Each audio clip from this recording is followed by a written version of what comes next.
नामालूम अफराद इस बिल्डिंग में बैठे हुए हैं। वो आरओ को उन्होंने यरकमाल बनाया हुआ है। आरओ को कहते हैं कि अगर तुमने अलीम खान को ना जतवाया, अलीम खान हरामजादे लोटे को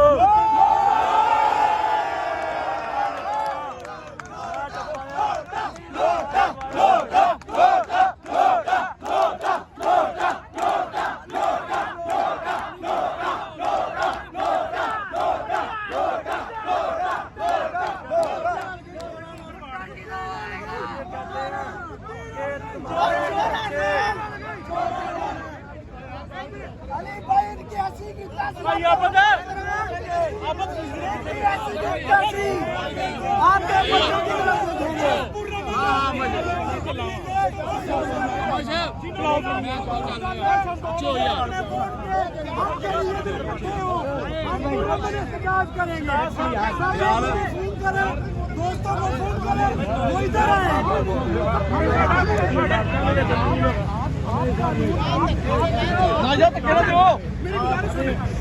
मेरी गुजारिश क्यों डाल मेरी गुजारिश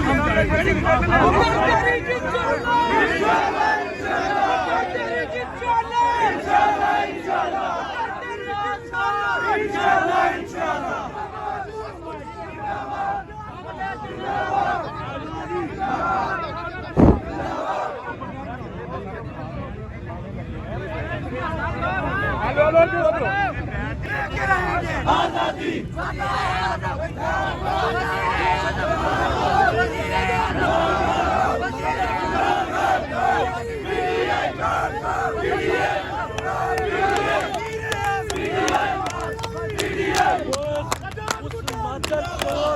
को मैंने सुबह कहा था कि मेरे साथ जो मलक शाहद है, उसने कहा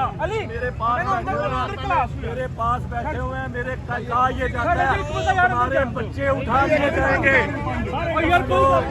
उसको मलक शाहद आरो को कहा यह जाता है कि अगर तुमने अली भुट्टर के हक में फैसला जो उसका था वो दिया, तुम्हारे बच्चे उठा लिए जाएंगे।